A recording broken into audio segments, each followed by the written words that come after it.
Oke, tapi apa yang kemudian menjadi keyakinan Anda dan juga bersama rekan-rekan yang lain begitu yang juga kemarin juga sudah memenuhi undangan klarifikasi kalau ini ada yang apa ya dalam tanda kutip dugaan seperti tuduhan Anda begitu ya, ada yang tidak beres begitu ya? Iya, karena nggak beresnya begini. Katanya kan kita hormati ya, Jokowi katanya ijazah saya tidak pernah dikeluarkan sama sekali. Ya gitu. Tapi bukannya kemarin pas di Bareskrim itu betul. Itu dititipkan Oke, untuk apa-apa. diberikan. Kita hormati itu. Tapi artinya berarti ada ijazah yang sebelumnya sudah keluar. Itu kan berarti kan bukan itu ijazahnya, katanya kan gitu. Oke. Nah, berarti ijazah yang pernah ditunjukkan oleh salah seorang kader partai, ya, itulah seharusnya justru terlapor. Dia harusnya disebut membuang hoax ya gitu atau kemudian menyampaikan hoax. Karena apa? Karena jelas betul yang dia sampaikan ini biar nggak ribut atau biar tenang lebarannya. Waktu itu tanggal 1 April dia bilang inilah yang asli. Itu dia bilang. Begitu dia bilang yang asli dan ternyata disebut itu bukan yang asli. Dr. Rismond, Dr. Roy, Dr. Tifa menganalisis yang salah. Lah berarti orang yang memastikan yang itu yang asli itu harusnya diperiksa dulu. Dan dialah sebenarnya bisa kena di dalam pasal 32 dan 35 Undang-Undang ITE. Kami ini kan tidak melakukan apapun terhadap ijazah itu. Tidak menambah, tidak mengubah, nggak nambahin kacamata gitu ya. Kemudian tidak mengubah font gitu ya. Nah, tapi kalau pasal itu ditancapkan, itu yang nanti mungkin harus dipertanyakan oleh semuanya gitu ya. Kenapa sebuah pasal yang harusnya dikenakan pada kader PSI itu, yang dia menampilkan, membuat asli sesuatu yang sebenarnya tidak asli, katanya begitu.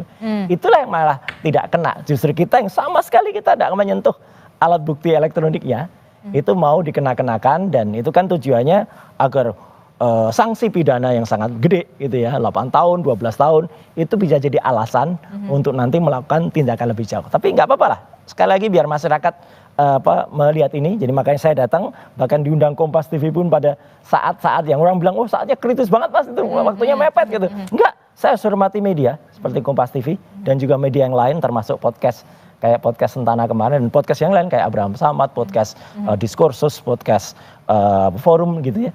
Untuk kemudian menyampaikan ini kepada masyarakat dan podcast-podcast ini adalah selaku pilar keempat dari demokrasi. Oke. Gitu. Mereka hanya menyampaikan informasi yang seharusnya diketahui oleh masyarakat, termasuk Bu Mega. Kalau Bu Mega misalnya tahu itu sudah ditayangkan, ya sudah selesai gitu loh.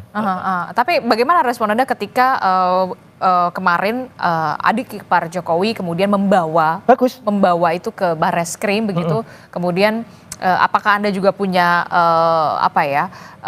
keyakinan kuat tentang apa yang sudah Anda katakan pada Oke, kita hormati semua. Jadi bahwa Pak Wahyudi atau siapa gitu namanya kemarin adik ipar atau adiknya Iriana itu bawa, meskipun itu agak lucu gitu. Artinya kan harusnya dia itu dipanggil gitu ya. Dipanggil kemudian ada proses penyitaan gitu. Ini kan kemarin hanya ditunjukkan ketika dia datang. Tapi oke lah, itu kita hormati semua.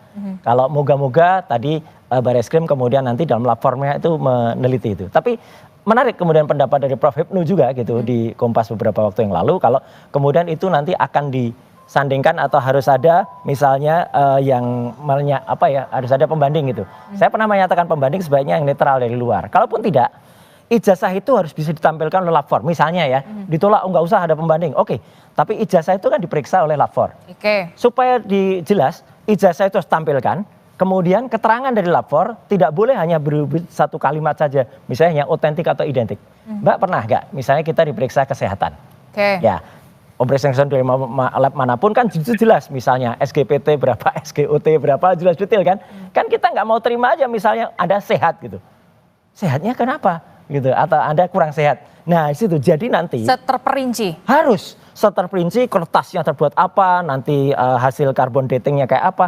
Tinta setidaknya ada 5 tinta di situ. Tinta pertama itu tinta cetaknya menuliskan ijazah, kemudian telah diberikan bla bla bla bla, kemudian nama cetak itu. Kemudian tinta yang kedua itu tinta nuliskan nama ya oleh si penulis nama. Itu juga tintanya beda. Tinta ketiga itu adalah tinta tanda tangan tanda tangan rektor dan juga tanda tangan dekan. Itu tintanya pasti lain-lain. Tinta yang keempat, tinta yang kemudian untuk logo UGM yang sifatnya itu adalah warnanya emas gitu ya.